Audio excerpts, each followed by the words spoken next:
I gave a homeless man my last $10. He thanked me and left. But the next morning, the bank called. "Ma'am, your account has been credited with $44 million. When I found out who the sender was, "Good day, dear listeners. It's Diana again. I'm glad you're here with me. Please subscribe to my channel and like this video. And also let me know in the comments which city you're listening from. That way I can see how far my story has traveled. I never thought a $10 bill could change everything. But looking back now, I understand that it wasn't the money that changed anything. It was the moment I chose to give it. The last thing I had, without hesitation, without calculation, without expecting anything in return. That decision cracked open a door I didn't even know existed. My name is Emily Hart, and at 41 years old, I was living what most people would politely call a humble life. I worked as a mid-level accountant at a small firm in the Lincoln Park neighborhood of Chicago. My apartment was a one-bedroom on the third floor of an aging brick building on North Clark Street, drafty in winter, sweltering in summer, but mine. After my divorce from David 6 years ago, mine had become the most important word in my vocabulary. I kept the apartment. He kept the savings. That was the deal, and I had accepted it because fighting felt like drowning, and I was tired of not breathing. I had no children. I had a cat named Biscuit, a second-hand couch, and a coffee maker that took 4 minutes longer than it should. I had coworkers I liked well enough, a gym membership I used 3 times a week, and a Friday ritual of buying 1 decent bottle of wine and watching whatever documentary felt heavy enough to make me feel something. I was not unhappy. I want to be clear about that. I was simply existing at a careful, controlled distance from any kind of risk. My father, Gerald Hart, had passed away 14 months before all of this began, or rather, that was when Richard told me he had passed. My older brother Richard called me on a Tuesday evening in early March, his voice flat and efficient, the way it always was when he was managing something rather than feeling it. "Dad's gone, Emily. Heart attack. It was fast." He told me the funeral arrangements were already handled. Small, private. He said Dad had wanted it that way. I didn't question it. My father and I had grown distant in his final years, a quiet, sad kind of distance that neither of us had known how to bridge. I grieved alone, in my apartment, with Biscuit on my lap, and I let Richard handle everything, because Richard always handled everything, and I had learned over 4 decades that arguing with him cost more than it was worth. What I didn't know, what I had absolutely no reason to suspect, was that my father had been worth $44 million. I knew Dad had done well in commercial real estate. I knew he had investments. But Gerald Hart was the kind of man who drove a 12-year-old Buick and complained about the price of coffee. He didn't talk about money. He certainly never talked about millions. And Richard with his tailored suits and his Lakeshore Drive condo, and his wife Diane with her highlighted hair and her precise measuring eyes. Richard had never once suggested that there was anything significant in Dad's estate. When I asked, once timidly, about whether there was a will, Richard said, "Dad kept things simple. There were some accounts. I'm handling the probate. Don't worry about it." I didn't worry about it. I should have, but I didn't. The first signal came 8 months after Dad died, when I ran into our family attorney's receptionist at a grocery store. Her name was Paula. I had met her twice at holiday parties years ago. She looked at me with an expression I couldn't quite read, something between surprise and discomfort, and said, "Oh, Emily, I didn't know you were still in Chicago." When I told her I had never left, She got quiet in a way that felt significant. She said she had to run. She left her cart in the middle of the bread aisle. I thought about that encounter for days. What had she meant? Why would she assume I had left? The second signal came 3 weeks later, in November, on one of those gray Chicago mornings when the wind comes off the lake like a punishment. I was walking to the office, my coat pulled tight, my purse nearly empty. I had $60 to last me until Friday, and I had already decided I was skipping lunch for the rest of the week. That was when I saw him. He was sitting against the wall of a shuttered dry cleaning shop on Dearborn Street, a paper cup in front of him, a wool blanket across his legs despite the relative mildness of the morning. He was older, perhaps 70, with the kind of face that had once been sharp and deliberate, the face of a man who had once sat behind desks and made decisions. His eyes were clear. That was what stopped me. In the middle of all that street-worn exhaustion, his eyes were extraordinarily, piercingly clear. He looked up at me, and something crossed his face. Not a beggar's practiced gratitude, something more complicated, recognition maybe, or relief. I opened my purse. I had a 10 and 2 singles. I took out the 10, the last 10, and crouched down to place it in his cup. "Thank you," he said. His voice was low and precise. "You look just like your mother, you know." I stood up slowly. "Excuse me?" But he had already looked away, and I was late for work, so I walked on telling myself it was a coincidence, telling myself old men on cold streets said strange things, telling myself there was nothing to follow up on. I was wrong about all of it. That evening, I sat at my kitchen table with a glass of tap water. I had decided to save the wine money, and I let myself think about the man on Dearborn Street for the first time without flinching away from it. "You look just like your mother." My mother, Carol Hart, had died when I was 9. There were not many people left in the world who remembered her face well enough to make that comparison on sight. My father had. A handful of his old friends had, and presumably people who had known our family well enough, closely enough, to have watched me grow into whatever reflection of her I had become. Who was that man? I pulled out my laptop and started with what little I had. Older man, perhaps late 60s or early 70s. Educated voice. The particular kind of deterioration that suggested a fall from somewhere rather than a life spent entirely on the margins. He had been sitting on Dearborn between Washington and Randolph, the edge of the loop, not far from the Civic Center, where a great many law offices and financial firms had their addresses. I searched. I scrolled. I found nothing that night. But I couldn't sleep. And by 3 a.m, I was doing something I hadn't done in over a year. I was thinking about my father's estate with real, focused attention. What exactly had Richard told me? That Dad had kept things simple, that there were some accounts, that he was handling the probate. In 14 months, I had received nothing. No paperwork, no official correspondence, no notification from any court or attorney's office. At the time, I had interpreted that as confirmation of Richard's summary. Simple, small, handled. But lying awake in the dark, I began to hear it differently. Probate in Illinois was a public process. Any will filed with the Cook County Court became a public record.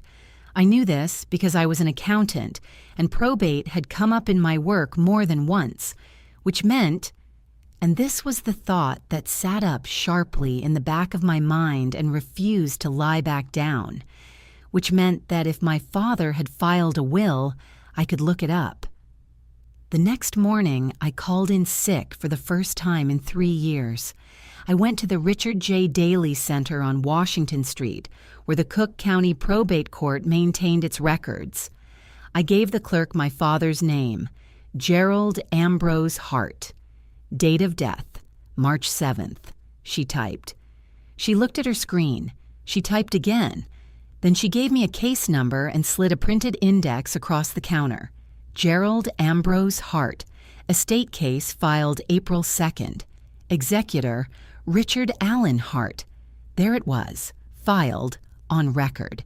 And I, his daughter, listed in the index as a named beneficiary, had never been formally notified.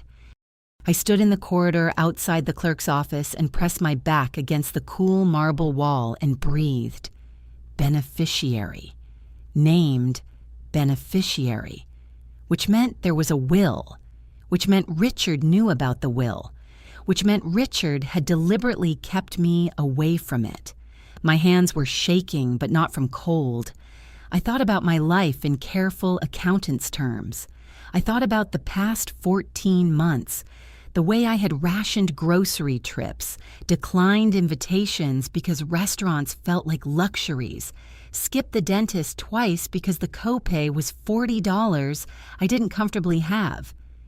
I thought about the divorce, about starting over at 35 with nothing but stubbornness and a drafty apartment. I thought about the night Dad died, about the way I had cried alone because Richard had made the funeral private, and I hadn't pushed back. I had lost more than money. I had lost the chance to say goodbye, and someone had made sure of that. The fear came then. Real fear. The kind that lives in your sternum and makes it hard to draw a full breath. Richard was not a small obstacle. He was a man with resources, with lawyers, with a wife who operated like a second brain, dedicated entirely to the protection of their interests. He had a 20-year head start on cultivating relationships with people who mattered, and he had always known, always, how to make me feel small enough to give up. But I was an accountant. I understood numbers, documents, paper trails, and something in me, some quiet, cold thing that had been growing since that Tuesday phone call 14 months ago, decided that I was done being managed. My first plan was simple. I needed documentation before I could do anything else. I needed a copy of the will, the full probate file, and I needed to understand what named beneficiary meant in specific, legal, dollar terms. I needed an attorney, not Richard's attorney, not anyone connected to the family, someone independent, someone who had never heard the name Hart before I walked through their door. I also needed to find the man from Dearborn Street. I didn't know yet why I was so certain those two things were connected. Call it instinct. Call it the accountant's habit of knowing that coincidences in a ledger are rarely coincidences. A man who knew my mother's face, sitting on a street corner 2 blocks from the probate courthouse, on the same morning I was beginning to ask questions I should have asked a year ago. That wasn't random. I didn't believe in random anymore. I went back to Dearborn Street that afternoon. He wasn't there. I came back the next morning. He wasn't there either. On the third day, a Thursday, in the pale gray light of a November afternoon, I found him 2 blocks east, near a heating vent outside a parking garage on Clark. I sat down on the concrete next to him, which was not something Emily Hart would normally do, but Emily Hart was operating on different rules now. "You said I look like my mother," I said. "How did you know her?" He looked at me for a long moment. His eyes were just as clear as I remembered. "I've been looking for you for 2 years," he said quietly. "I wasn't sure you'd come back."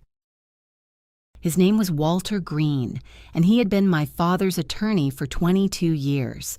He told me this sitting on the concrete outside the parking garage on Clark Street, his paper cup forgotten, his blanket folded neatly across his knees, as if he were suddenly aware of how he looked and wanted to restore some dignity to the conversation.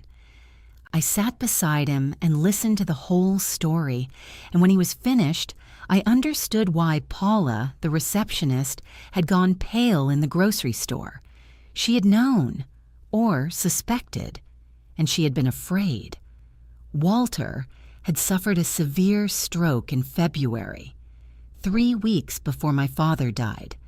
The stroke had taken most of his right-side mobility and a great deal of his short-term memory, and he had spent 4 months in a rehabilitation facility in Evanston, during which time his small firm had dissolved, his savings had been depleted by medical costs, and his apartment had been lost to unpaid rent.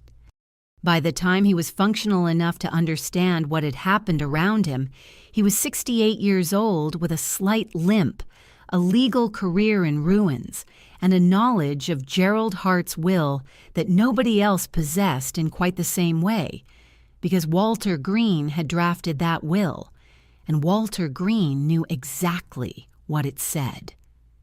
"Your father changed it 6 months before he died," Walter told me, his voice carrying the careful, deliberate rhythm of a man who had spent decades choosing words precisely.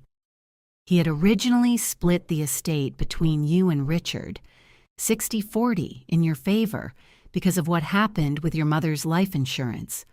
But in September, 2 years ago, he came to me and asked to revise. He had been watching Richard manage some of the real estate holdings, and he didn't like what he saw. Side accounts, undisclosed commissions. Your father wasn't naive, Emily. He was just slow to admit when he'd been wrong about someone he loved." "What did the revised will say?" I asked, though I already knew, because it was the only thing that made all the other pieces fit. "He left everything to you," Walter said. "The entire estate. He valued it at the time at approximately $42 million. With market movement in the 18 months since, it's closer to 44. Richard was given the Lakeshore condo and a cash sum of $300,000. That's all." I sat with that number for a moment.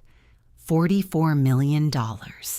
My father, the man with the 12-year-old Buick and the complaints about coffee, had been worth $44 million. And Richard knew. Richard had known from the moment Walter had the stroke and the firm went under, and there was suddenly no one left to advocate for a will that named Emily Hart as sole primary beneficiary. "Why didn't the court catch it?" I asked. "Because Richard filed a different document," Walter said. "I don't know exactly how. I've been trying to piece it together from the outside without resources, without access. But the will on record with Cook County is not the will your father signed in my office. Someone produced an earlier draft or a forgery. I can't prove which without the original, which was in my office files when the firm closed. Those files were packed by a moving company Richard hired." That was the moment everything locked into place with a sound like a vault closing. Richard had waited for Walter's stroke. He had waited for the stroke, watched the firm collapse, arranged to have the files moved, and then buried my father with a falsified will before I had any idea there was anything to question. I thanked Walter. I took his phone number.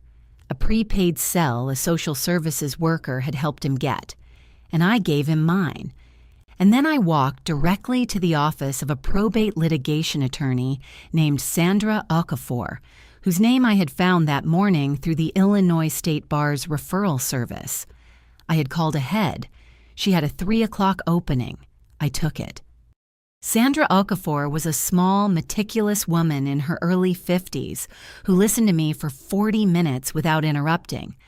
When I finished, she asked 3 questions, took 3 pages of notes, and told me that what I was describing, if the facts held, constituted fraud on the probate court, forgery of a legal document, and potentially elder financial abuse, since my father had died before any rectification could occur. "This isn't a civil dispute," she said clearly. "This is criminal, and that means we file on 2 tracks simultaneously.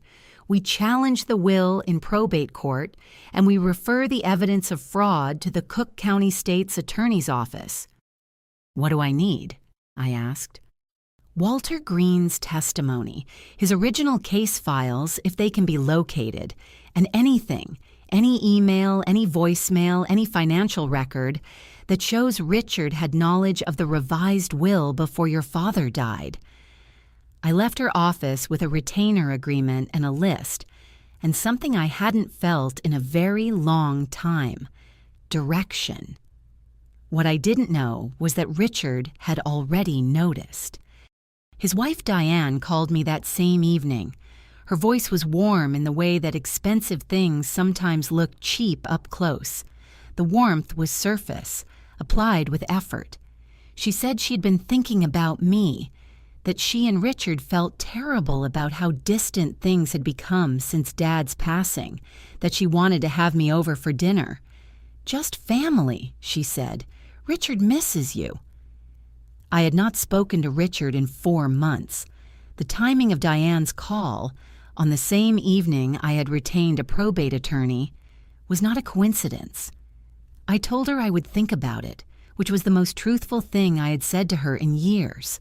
Someone had seen me at the Daily Center, or Sandra's office had a conflict I wasn't aware of, or Richard simply had enough contacts in enough places that my movements through certain corridors had been noted and reported. I didn't know which, but I knew that the window I had to build my case before Richard understood exactly what I was doing and mobilized to stop it was closing. I spent that night scanning every document I had related to my father's estate. 14 months of deliberate ignorance had left me with almost nothing, but almost nothing was not the same as nothing, and I was very good with very small numbers. Sandra moved quickly, and so did I. Within 10 days of our first meeting, she had filed a formal will contest in Cook County Probate Court, citing newly discovered evidence and requesting a stay on all estate distributions pending investigation. At the same time, she submitted a referral packet to the state's attorney's office containing Walter's sworn affidavit, taken in Sandra's conference room with Walter dressed in a suit Sandra had quietly arranged for him, describing in meticulous legal detail the will he had drafted, the date it was executed, and the circumstances of his stroke and the subsequent disappearance of his firm's files. Walter, it turned out, was still an attorney in good standing. His license had lapsed for non-payment of dues during his hospitalization, but Sandra helped him file for reinstatement on an emergency hardship basis. His testimony carried weight. He remembered the details of that September meeting with my father with the precision of a man whose professional memory had survived what his body had not. I, for my part, had been building the financial paper trail. 14 months of probate records, bank transfer logs pulled through Sandra's subpoenas, real estate transaction histories for 6 of my father's properties, all of which had been sold or refinanced in the 10 months since his death, with proceeds flowing into accounts registered to a holding company that Richard had incorporated 4 days after Dad's funeral. 4 days. He had incorporated the shell company 4 days after my father was in the ground. When I found that detail in the Secretary of State's business registry, sitting at my kitchen table at 11:30 on a Tuesday night, Biscuit asleep on the papers beside me, I had to put down my coffee and sit very still for a moment. The scale of it, the preparation, the cold, quiet premeditation of a man who had known, long before our father took his last breath, exactly what he was going to do. Richard had not improvised this. He had planned it. Then came Thursday. I was in Sandra's office for a morning update when my phone rang. Richard. I looked at Sandra and she nodded. I answered and put it on speaker. Emily. His voice was different from the Diane call. No warmth, no performance. This was Richard operating without the mask. I think you and I need to have a conversation. Today. I'm with my attorney, I said. A pause. So that's how it is. That's how it is. Emily. His voice dropped into something low and deliberate, the voice he had used our entire childhood when he wanted me to understand how the power in the room was arranged. You're making a very significant mistake. You're going to spend money you don't have on lawyers. You're going to drag Dad's name through a process that is going to be humiliating and public, and at the end of it, you are going to lose, because I have documentation. I have a valid will, and I have the patience to outlast you in court for as long as this takes. Thank you for your call, Sandra said from across the desk. Richard recognized her voice. Another pause, longer. This conversation isn't over. Yes, I said quietly. It is. He hung up. Sandra and I sat in the ringing silence for a moment. He'll escalate, she said. Not a question. He escalated. That same afternoon, a process server appeared at my workplace and handed my supervisor a document. Not me, my supervisors. A civil complaint Richard had filed that morning, alleging that I had tortiously interfered with the probate process by presenting fraudulent witness testimony, referring to Walter. It was a retaliatory suit, meritless in Sandra's assessment, but designed to do two things: drain my resources with a second legal front and embarrass me at work in a way that would apply personal pressure. My supervisor, a decent man named Frank Bellows, called me into his office and asked, with genuine concern, if I was all right. I told him the truth, that my father's estate was being contested, that I had legal representation, that it was being handled. Frank nodded slowly and said, "Keep me posted." Then he said something I didn't expect. My sister went through something like this with her ex-husband's family. Those lawyers eat people alive. Make sure yours is better. He paused. Is she? She's excellent, I said. Good. That night, Diane showed up at my apartment building. She didn't buzz up.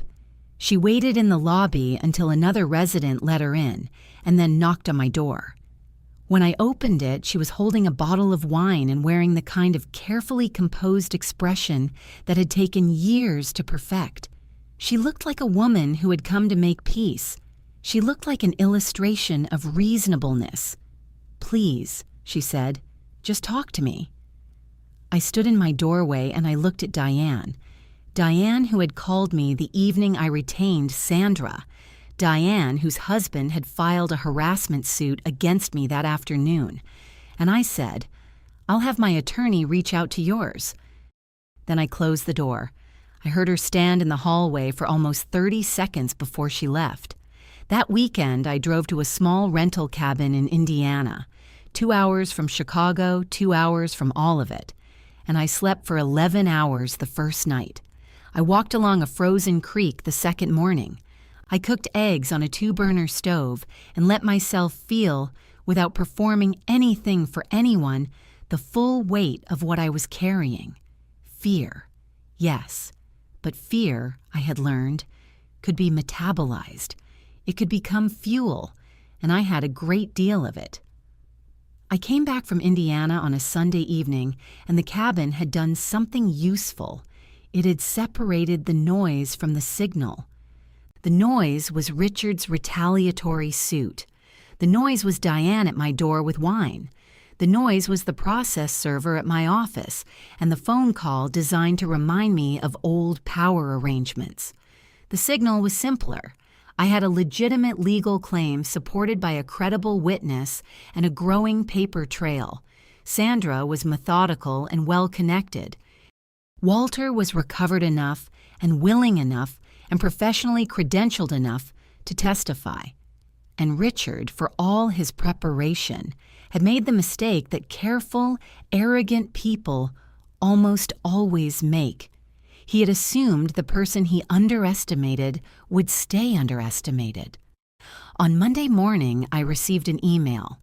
It came from a personal address I didn't recognize, but the name in the signature line was one I knew, Marcus Vail. Marcus was a real estate developer, old Chicago money, the kind who attended the same charity galas my brother cultivated, and he had once, years ago, been briefly engaged to a woman I had worked with. I knew who he was. I had never had a conversation with him. His email was brief. He was concerned, he said, about the trajectory of my legal situation. He had heard things. He didn't specify from whom, and he wanted me to know that there were people who believed this had gone far enough, that families work these things out quietly, that courts were unpredictable and reputations were fragile. He had a friend, he said, who specialized in estate mediation. If I was open to it, a conversation might save everyone a great deal of difficulty. I read the email twice. Then I forwarded it to Sandra with a single line. Richard's reaching out through intermediaries now. Sandra replied within 20 minutes. Good. Document everything. This is a pressure campaign. They're worried. I wrote back to Marcus Vail exactly one sentence. Please direct any further communications to my attorney, Sandra Okafor, whose contact information I am happy to provide. Then I copied Sandra on the reply. I felt very calm. That surprised me. I had expected, returning from Indiana, to feel the fear re-engage as soon as I was back in range of everything. Instead, I felt something more like clarity, the particular stillness that comes when you have decided, really decided, and the decision has settled all the way down into your bones. Richard was watching. I knew that. His network was watching. Every step I took through the corridors of the courthouse, every meeting with Sandra, every subpoena issued, it was all being reported back to him by someone. That was the reality of operating in his city, in his circles. I couldn't prevent it. What I could control was what I gave him to see. I gave him nothing but regularity. I went to work, I went to the gym. I stopped in at the same coffee shop on Tuesday mornings. I did not look like a woman who was afraid. The social support came from two directions, and both surprised me. The first was Frank Bellows, my supervisor. He had clearly done some quiet thinking after our conversation in his office, because on the Wednesday of that week, he appeared in the doorway of my workspace and said, with minimal ceremony, "The firm has a retainer with a litigation support service. If you need document analysis or financial forensics, the kind of work that would cost you thousands privately, come and talk to me. Off the books. Family circumstances." Then he walked away before I could respond. I stood in the space he had vacated and blinked. The second came from an unexpected source. My neighbor, Rosalie Chung, who was 64 years old, had been living on my floor for 11 years, and whom I had always liked in the passing, courteous way of apartment neighbors who share a hallway, but not a life. Rosalie had apparently noticed that I had been leaving early and returning late, and looking, as she put it when she knocked on my door that Thursday evening, like someone who was holding the world up with one hand.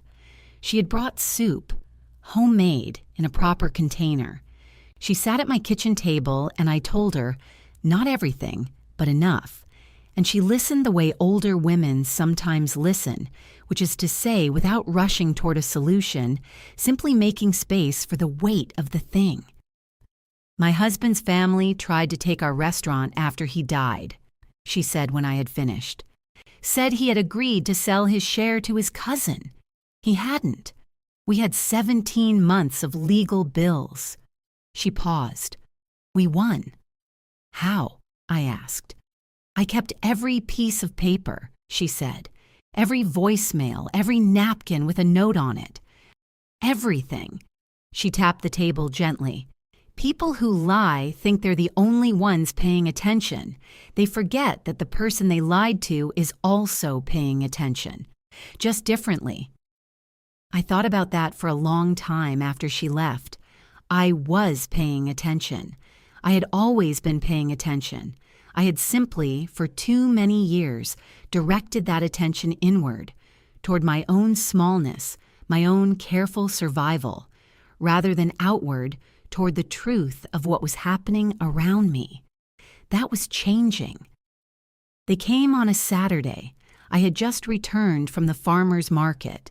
A new habit I had adopted since Indiana, the kind of small, deliberate pleasure that reminded me I was a person with a life, not just a plaintiff. When I found Richard and Diane in the lobby of my building, not buzzed in, standing there as if they belonged, which was how Richard had always moved through the world, as if every space were already his, and he had simply chosen to grace it with his presence. He looked the same as he always did, expensive coat, close shave, the kind of face that photographed well at charity events. Diane stood slightly behind him, composed, hands folded over her purse. They both turned when they heard me come in.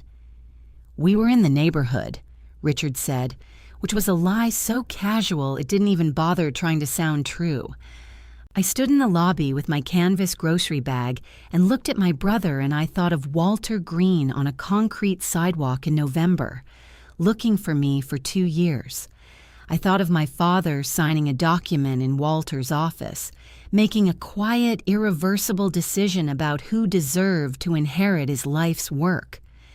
I thought of a 12-year-old Buick and a man who complained about the price of coffee. "Come up," I said. It was not weakness. I wanted to see what they had brought. In my apartment, Diane admired things in the specific, performative way of a woman who finds nothing to admire but has been trained never to let it show. Richard sat on my second-hand couch and looked around with the patient, slightly pained expression of a man enduring circumstances beneath him. I made coffee. I did not offer wine. I sat across from them with my hands wrapped around my mug, and I waited. Richard opened with family. Of course he did. He spoke about their father, about grief, about how these things, estates, legal processes, formal disputes, had a way of destroying what was left of a family when it was already fragile. He used the word dad 11 times in 4 minutes, which I counted. Each use was calculated to invoke the emotional weight of loss and redirect it toward compliance. "Emily," he said finally, leaning forward with his elbows on his knees, the posture of sincerity. "I want you to understand something. What I did, the way I structured the estate, it wasn't about excluding you. Dad was... he was not well in his final months. His judgment was compromised. The will he signed with Walter, and I know Walter has been talking to you, I know that. That document was the product of a man who was frightened and confused. It wasn't his real intention. Walter said he was the sharpest he'd been in years," I said. A flicker behind Richard's eyes. Just a flicker. Walter had a stroke 3 weeks later. His judgment was already declining. "The stroke was 3 weeks after the will signing," I said. "Before a stroke, not after." Diane spoke then, smoothly, filling the space before Richard could respond. "What we're asking, what we're hoping, is that you'll consider mediation, a private family process. No courts, no public record, no attorneys billing by the hour. Just us, working this out the way Dad would have wanted." She looked at me with calibrated warmth. "He hated conflict, Emily. You know that." "He hated dishonesty more," I said. The temperature in the room changed. Richard sat back. The sincerity posture dissolved. What remained was something older and more familiar. The arrangement of his face that I had known since childhood, the one that said, "I have been patient with you, and patience has limits." "You're about to spend the next 2 or 3 years in litigation," he said. "You are going to spend money you do not have. You are going to expose yourself to countersuits, to depositions, to public scrutiny of your finances, your divorce, your employment history. At the end of it, even if you win on some narrow technical point, the estate will have been depleted by legal costs, and you will have nothing to show for it but a destroyed relationship with the only family you have left." He paused. "Drop the contest. Accept a settlement. I am prepared to offer you $750,000, which is more than generous, and walk away with your life intact." $750,000 against $44 million. I looked at my brother, really looked at him, the way you look at something when you are done pretending it is other than what it is, and I said, "No. Emily, no." My voice was level. "I want you to leave my apartment." Diane stood first, gathering her bag with the controlled precision of a woman who had rehearsed a graceful exit. Richard stood more slowly, straightening his coat, not yet ready to give up the architecture of the moment. "You are making a terrible mistake," he said at the door. "You made yours 14 months ago," I said. "I'm correcting mine." When the door closed behind them, I stood in my kitchen and waited for my hands to shake. They didn't. Instead, there was the fear. Yes, real fear. The same fear that had lived in my sternum since the marble corridor of the Daily Center. Richard was not bluffing about the cost of litigation. He was not bluffing about countersuits. These were real weapons. But here is what I understood, standing in my kitchen with cold coffee and a canvas bag still full of farmers' market groceries. The fear was information. It told me the stakes were real, which meant the prize was real. It told me he was threatened, which meant he knew his position was weaker than his performance suggested. And it told me that $750,000. Huiso offered that quickly, without hesitation, as if he had arrived with the number already prepared, was proof that he believed I could win. You don't offer settlements to people you are certain you can defeat. I called Sandra. I told her what had happened, word for word from memory. She listened, then said, "Good." He tipped his hand. He's worried about Walter's testimony. "Should I be worried?" I asked. "About Richard?" A pause. "Be prepared. There's a difference." I was prepared. I had always been prepared. I had spent 41 years being quietly, invisibly, impeccably prepared for a world that had never quite gotten around to noticing. It was about to notice. The hearing was set for a Tuesday in February, 6 weeks after Richard and Diane had sat on my couch and offered me $750,000 to disappear. In those 6 weeks, Sandra and her team had built the case with the kind of methodical, document-by-document precision that I found, professionally, deeply satisfying.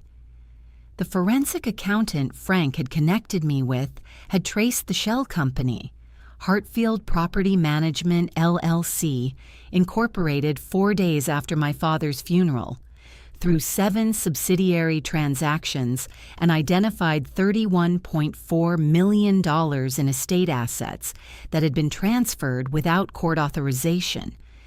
The financial forensics were damning on their own, but the centerpiece was something else, the original will. Walter had remembered 2 weeks into the process that he kept a personal copy of every significant document in a safe deposit box at a Harris Bank branch in Evanston, a habit from 30 years of practice, a form of professional insurance. The safe deposit box still existed. His name was still on it. Sandra had accompanied him to Evanston on a Thursday morning, and they had opened the box, and inside, Inside a plain brown envelope dated in Walter's handwriting September 14th, 2 years ago, was the original signed will of Gerald Ambrose Hart, complete, witnessed, notarized, and entirely different from the document Richard had submitted to the Cook County Probate Court. Sandra had the documents analyzed by a forensic document examiner, a former FBI specialist now in private practice, who produced a 20-page report concluding, with professional certainty, that the will filed by Richard was a reproduced and altered version of an earlier draft, with Gerald Hart's signature digitally transferred and reprinted. In other words, a forgery. I had cried that night, for the first time since this began, not from grief and not from relief, but from something that took me a while to name. My father had seen clearly. He had known exactly what Richard was. He had tried to protect me. And a man named Walter Green had preserved that protection through a stroke, through homelessness, through 2 winters on Chicago streets, until I walked past him and placed a $10 bill in a paper cup. I dried my face and went back to the documents. The hearing was in courtroom 1704 of the Daily Center, the same building where I had first looked up my father's estate case on a gray November morning. I wore my Navy interview suit, the one I had bought 6 years ago for a job I didn't get and had kept for reasons that now seemed obvious in retrospect. Sandra sat beside me. Walter sat 2 rows behind us in a suit of his own, a proper one, belonging to him now because things had begun, quietly, to improve for Walter. The state's attorney's office had been in contact. His testimony was valued. Richard and his 2 attorneys arrived with the confidence of people who had not yet received the final evidence disclosure. They had received it that morning. I knew because when Richard entered the courtroom and saw Walter Green seated behind our table, the color shifted in his face. Not dramatically. Richard was not a dramatic man, but I had known his face for 41 years, and I saw it. The slight tightening around the jaw, the half-second of stillness before he reset his composure. He had not known about the safe deposit box. The hearing began. Sandra presented the forensic document report first. Richard's lead attorney, a man named Jeffrey Pritchard, who had the distinguished manner of someone accustomed to winning by volume, objected 3 times in the first 10 minutes.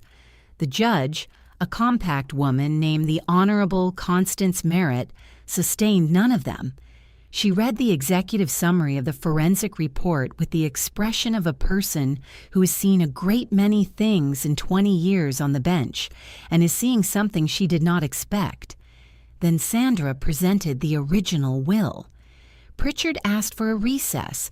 Judge Merritt gave him 15 minutes. In the corridor, I sat on a bench and listened to the low, urgent murmur of Richard and his attorneys around the corner. I could not make out words. I didn't need to. The rhythm of it told me enough. The rapid back and forth, the silences that were too long, the single moment when Richard's voice rose above the murmur into something sharp before it was quickly suppressed. When we returned, Pritchard requested a continuance to retain their own document examiner. Sandra had anticipated this. She handed Judge Merritt a counterfiling that included depositions from both of the witnesses who had been present at the September signing in Walter's office, a paralegal named Christine Holt and a retired school teacher named Donald Bass, both of whom Walter had located through records and Sandra had deposed the previous month. 2 witnesses, depositions, the original document, a forensic expert report. Jeffrey Pritchard was still composed, but the composition was costing him visibly now. He was assembling arguments out of air. Richard, in the gallery, had gone very still. Judge Merritt looked at the assembled evidence for a moment that felt long. Then she said she was issuing an emergency order. All estate assets currently held by Hartfield Property Management, LLC, were to be frozen pending the criminal investigation being conducted by the state's attorney's office. The will contest would proceed on an expedited timeline given the evidence of fraud. A status conference was set for 30 days. Then she looked directly at Richard. She didn't say anything. She didn't need to. Richard met her gaze for exactly 2 seconds. Then he looked away. I had watched my brother look away from authority exactly once before in my life, when he was 17 and our father had confronted him about something he had done. I had always remembered it because it was the only time I had ever seen Richard lose the arrangement of his face entirely. He lost it again, just for a moment, just long enough. Sandra touched my arm lightly as we gathered our documents. I nodded. I did not smile, not in the courtroom, not in the corridor, not in the elevator. I waited until we were outside on Washington Street in the pale February cold before I let myself exhale fully. Walter was behind us on the steps. I turned and looked at him. This man who had spent 2 winters looking for me, who had preserved my father's last decision through everything that had been done to undo it. "Thank you," I said. It felt inadequate. It was all I had. He looked at me with those clear eyes and said, "Gerald would be very pleased." The criminal investigation moved faster than anyone expected. The state's attorney's office had been building their parallel case since November, and the frozen assets, combined with the weight of the forensic evidence, accelerated what might otherwise have taken years into 7 months. Richard was indicted on 4 counts: fraud on the probate court, forgery of a legal instrument, theft by deception, and breach of fiduciary duty. Diane was indicted on 2 counts as a co-conspirator. Emails recovered from Richard's business server showed her active participation in structuring the shell company and directing the movement of funds. Pritchard withdrew. They both hired new attorneys. The original will was admitted as the controlling document in March. Judge Merritt signed the order on a Wednesday, and Sandra called me at work. I set down my pen and listened. The court has recognized the September will as valid and controlling. My father had made a decision. That decision had survived. Final estate value at transfer, $43,800,000. The remaining differential had been consumed by Richard's own legal fees, drawn from the $300,000 the legitimate will had allocated to him. He ended up exactly where my father had intended. The bank call came a week before the final signing. "Ma'am, your balance has been updated. The total transfer is $44 million. I was standing in my kitchen. I sat down on the floor, not from distress, simply because standing seemed like too much effort for a body processing something that large. I attended 1 day of the trial. I wanted Richard to see me, not with triumph, not with anger, simply present, bearing witness the way he had denied me at our father's funeral. He saw me. He looked away. The jury deliberated 11 hours. Richard was convicted on all 4 counts, sentenced to 7 years. Diane received 18 months probation. The Lakeshore condo was liquidated. His attorney asked if I would consider purchasing it and returning some proceeds to them. Sandra's response was 1 sentence: "Miss Hart declines." Standing outside the courthouse after sentencing, I felt no triumph, only a quiet settling, like a building finally coming to rest on its proper foundation. My father had tried to protect me. I had protected his decision to do so. Walter was offered a position by a probate litigation firm in the Loop, accepted it, and was renting an apartment in Rogers Park. When I called to congratulate him, he mentioned thinking about getting a cat. I told him Biscuit had recently produced an unexpected litter and he was welcome to one. He laughed, the laugh of a man who had found his way back. I stayed in the apartment on North Clark Street through one more Chicago summer before buying a 3-bedroom brick house in Andersonville. A garden in the back, a real kitchen. I bought it outright. The first night I sat on the floor eating takeout Thai food because I had no furniture yet, and Biscuit inspected every corner with quiet authority. It was one of the best evenings I could remember. I left the accounting firm with 3 months' notice. On my last day, Frank Bellows shook my hand and said, "Go do something that matters." I promised I would. What I did was establish the Carol Hart Foundation, named for my mother, providing legal aid to beneficiaries in probate disputes who lacked the resources to challenge fraud. I had nearly been that person. The foundation existed to be the resource I had almost lacked. Sandra joined the advisory board. Walter spoke at our inaugural event, precise and compelling, and I sat in the back of the room feeling something restored. Richard was at Terre Haute. Within his first year, Diane filed for divorce. The condo was gone, the accounts were gone, the social circle had dispersed entirely once the utility of the connection evaporated. Diane relocated to Phoenix, took a job in property management, and lived in an apartment not dissimilar to my old one on North Clark Street. I did not feel satisfaction when I thought of this. I felt something more neutral, the recognition that consequences land, eventually, where they belong. What I thought about more was my father. I had hired a researcher to compile a record of Gerald Hart's life, his work, his investments, the quiet intelligence with which he had built something significant while looking like a man who drove an old car and complained about coffee. I kept it on the shelf closest to the window in my Andersonville study. I visited his grave in April, 2 years after all of this began. I brought tulips because my mother had grown them. I sat on the grass for a while, not saying anything. "I found him," I said eventually, meaning Walter. He was in good shape, all things considered. The spring sun moved behind a cloud and came back again. That felt like enough. What I learned is this: pay attention to the things that feel like coincidence, but don't quite sit right. Ask the questions that feel too large to ask. Do not let someone manage your grief and then manage your inheritance. Your name on a legal document is not a kindness someone else administers on your behalf. It is a right, and rights require